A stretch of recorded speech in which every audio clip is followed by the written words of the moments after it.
The first crudely built wall was about 6 feet high. Watchtowers now rose in East Berlin. The idea was that nobody could move without being seen by the border guards. Even school children took their chance to escape as the wall became more formidable. One such was Falco Verkentine.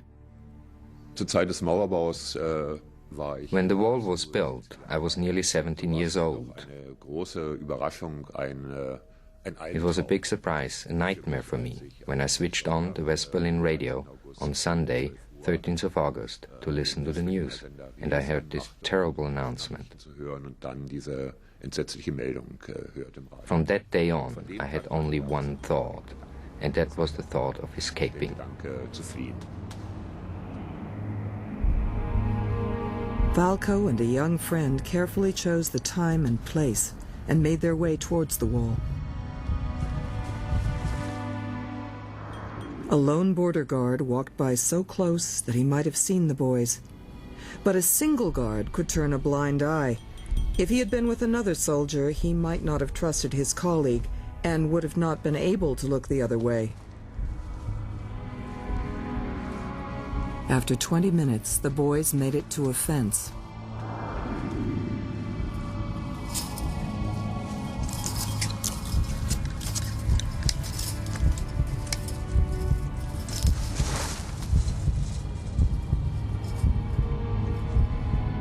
About 20 to 25 feet away was the wall. It was about 6 feet high. Falco helped his shorter friend over, then dropped down into the west.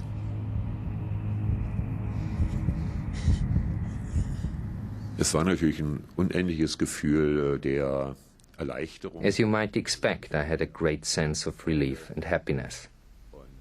When we reported to a West Berlin police station, I was handed a Beta Stuyvesant, a cigarette brand which was advertised at the time with the slogan, "The smell of the great free world." Der Duft der großen freien Welt.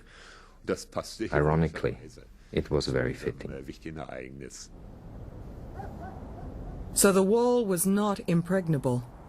The East German authorities responded ruthlessly. In diesen Analysen wird festgestellt, these documents show how every single escape attempt was closely analyzed. It was found that escapes were increasing, so it was decided that weapons must be used to prevent them. And so we started shooting at escapees. And this is a report recording weapons fired during escape attempts between the 13th and the 31st of August. It records that there are 3 warning shots, 1 targeted shot, and the result is 1 dead person, Günther Litvin. He tried to escape at a canal basin. Here is the railroad bridge. This is where the guards were stationed. This is Litvin's escape route, and from about 40 yards away, the lethal shots were fired. Günther Litvin did not know the guards had been ordered to shoot. His brother Jürgen visits the scene of Günther's death. Günther was the first escapee to be shot trying to get to West Berlin, just on the other side of the canal. As my brother stepped up to the edge of the canal on the eastern side, the border guards shouted at him to halt, or they would shoot. Startled, my brother jumped into the water, so the guards opened fire. That stopped him swimming.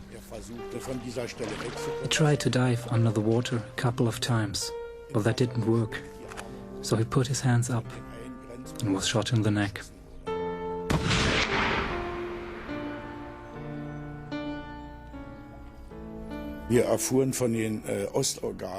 The East German government didn't tell us that my brother had been killed. We saw it on West German TV. They announced that the first person had been shot at the wall and that his name was Günther Litvin.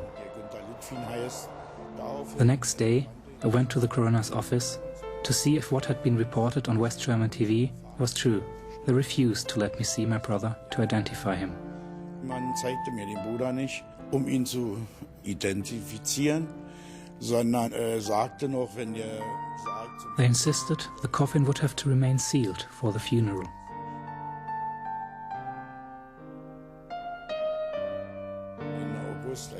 At his funeral at the end of August, I managed to get into the basement of the little chapel where they kept the bodies and broke the coffin open with a crowbar. I wanted to see if my brother had been shot so badly that he was unrecognizable. My brother was in his coffin with a band-aid on his chin where the bullet had come out and a wound in his neck. I put some small flowers in his hands and closed the coffin. Then the funeral took place.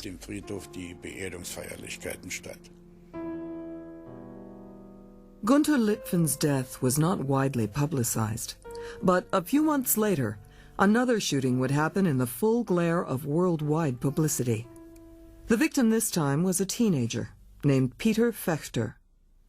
There was what I believe was a defining moment when two young men from the East tried to get across quite near Checkpoint Charlie in 1962.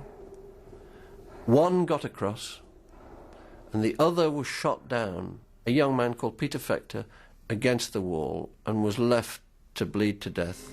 The civilized world cried shame when East German guards shot a fleeing teenager and then left him to die. They removed his body, but they will never remove him as a symbol to the angered Germans. They vented their wrath on buses carrying Russian guards to a Soviet war memorial and turned to the West Berlin Freedom Bell to voice their unity as a people. Because it was so near to Checkpoint Charlie, West Berlin policemen and American soldiers came along. Of course, they were not allowed to go into the east. They were not allowed to climb over the wall. So what they tried to do was drop first aid kits over to him as he lay there. The East Berlin border guard were frightened to go near Fechter in case the West Berliners started to shoot at them. So he was left until the East German army could be summoned, and that took 30 or 40 minutes. He kept murmuring, "Why don't you help me? Why don't you help me?" And nobody could. And this was the moment where everybody knew the truth about the war. They really would shoot to kill, and that changed everything.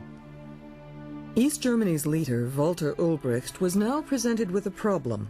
The killing of Peter Fechter could not be covered up, so Ulbricht decided to celebrate it. Mit dem Tod von Peter Fechter. With the death of Peter Fechter, a name and a face can be put to the victims of the war. Weltweit. Fechter's death is heard about worldwide. This makes its mark on the border guards. So in the fall of 1962, the East German leader, Walter Ulbricht, presents this flag of honor to the 33rd Border Regiment to commend them for the death of Peter Fechter. Auch der Tod von Peter Fechter. Richtig ist, dass die Grenzsoldaten keine Skrupel haben. To counter the guards' uneasiness, Ulbricht has the commemorative flag made with his own portrait on it.